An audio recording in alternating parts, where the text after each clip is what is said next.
Hey, what's up guys? This is Anthony from Anthony's Customs, and for this review, we are looking at the McFarlane Toys DC Multiverse Batman in a spiky trench coat, and spikes and straps and other bondage-y type things.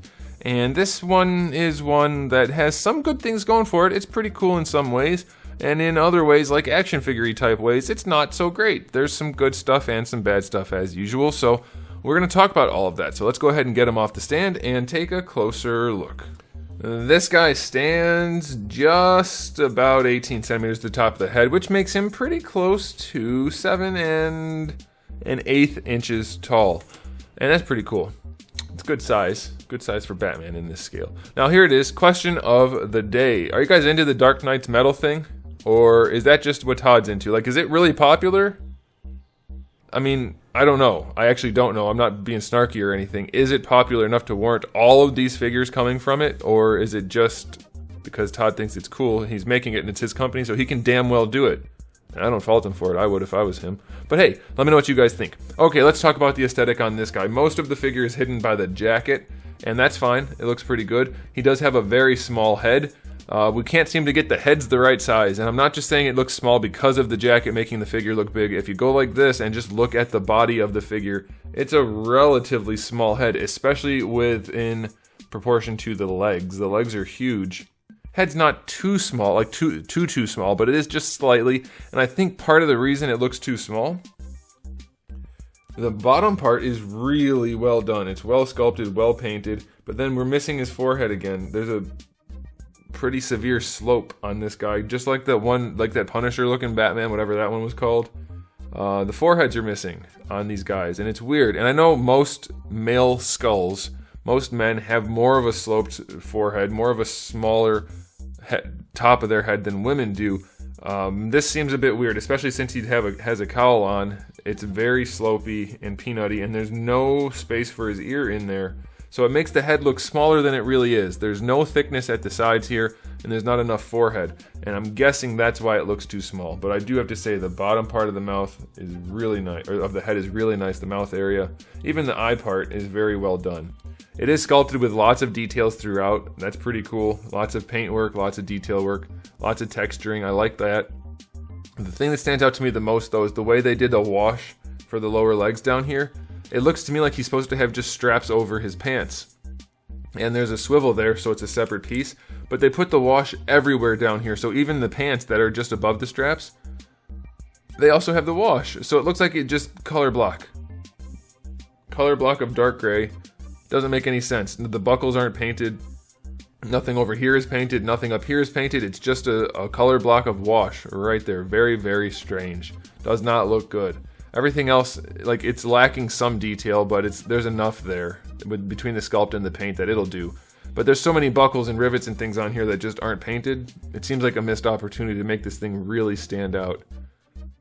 It's not bad, though. It's okay. I'll give the aesthetic a 7 out of 10. There's enough sculpted detail that it holds up, even though there's a lot of missing paint and weird proportions and things like that. It's hard to get a jacket done right, especially a big bulky one like this. So I'm giving them a little bit of extra leeway here. It still looks pretty decent. Okay, as far as accessories go, we do have the 2 gripping hands that come on him in the package. No trigger finger hand, pretty bummed out about that. We get his accessory, which is a giant scythe. The scythe is the big one. I can never get it right. I will remember it eventually. But that's pretty well done, I like that. We get a little black display stand and the collector card. And that's it. 5 out of 10. No fist hands. I don't know if he ever, does he never punch people once he looks like this? I don't know. But no fist hands. That's no gun hands or fist hands this time. Pretty sad about the gun hands being gone. Okay, time for the articulation. The head is on double ball pegs and it works beautifully. He can lean in every direction. It's the best. It's always been. It always will be. For the shoulders, you can raise the arms pretty well, like there's no problem at all there. The jacket doesn't really get in the way. They are connected on the ball peg, that's virtually worthless. You can get the rotation down, but because they made the lapel part of the jacket sculpt, so it just connects right here rather than up and around and being a loose piece, it can't flex. So the lapel part, this winged looking area, should be a separate piece that just lays on top. or at least is cut back here or something, but because it's so low, raising the arm becomes very cumbersome and difficult. So that's a bit of a bummer. You do get a bicep swivel, double jointed elbow works nicely, but the arms are just torn up as a result. Why do they keep hollowing everything out? It's very strange to do that, and they keep doing that. Very, very weird, but it is functional. For the wrists, you get ball hinges. They work well enough. His gauntlets kind of get in the way, but that's understandable. For the torso, mine is partly tucked under there. It seems like that was done while the plastic was still hot. And annealing maybe, so that kind of blows, but a hairdryer might fix that. Yours won't have that. It can't lean forward at the top of that ball peg. Does lean back, but it doesn't stay, and you can see the weird parts in there, so that's virtually worthless. Leaning side to side is good, rotation is good. Lower ball peg for the abdominal section basically does all the heavy lifting, and it's not great, but it's definitely good enough there, so that's okay. For the hips, we can go out to the side all the way. It squishes the diaper, but it works. Going forward, it squishes the diaper and may cause some stress marks, but the legs do go pretty far forward, so that's good. Going back is, it's there, so that's decent. Thigh swivel is much welcomed. It just ruined the look of the lower legs because of the paint. Oh well. Double jointed knees. I can't get the top one to go. He's so spiky. These McFarlane figures are always stabbing me as I'm posing them. Yeah, double jointed knees are pretty limited because of the bulk, but they do function probably well enough, I'd say. Could be better. Maybe if you can get that top one to go even farther first. No, it doesn't work. The two parts of the legs bump into each other because of this. So that's relatively limited. Ankles are terrible. I don't know why they keep doing this. This is not how your ankles should look. This is terrible. Why? What's with the big gap? Either use a big enough ball hinge or don't. The figures with skinny ankles use giant ball hinges. The figures with fat ankles use little ball hinges relative to the overall size. It doesn't make sense. Yeah, you get a little bit of range out of it, but it's ugly as sin.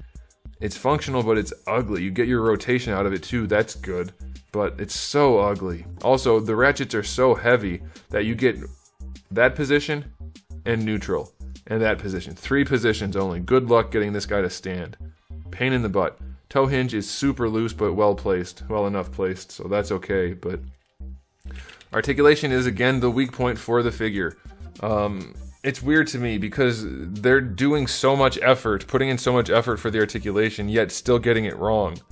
I think they would be better to just go for the aesthetic.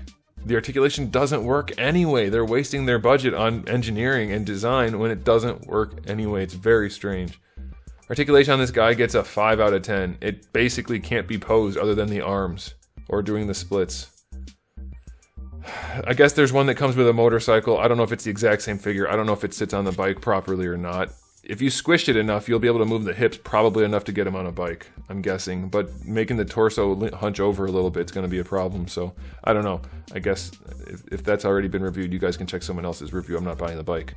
But I don't know, guys. I don't know what McFarlane's doing. It seems so like there's 2 people in charge. One who wants articulation and one who doesn't. And I think the one who wants articulation is the consumer, and the one who doesn't is McFarlane himself. And it's his company, and that's fine. That's valid. He can do that. But I think they just need to decide, because it's coming out in the figure that it's unclear what they're going for.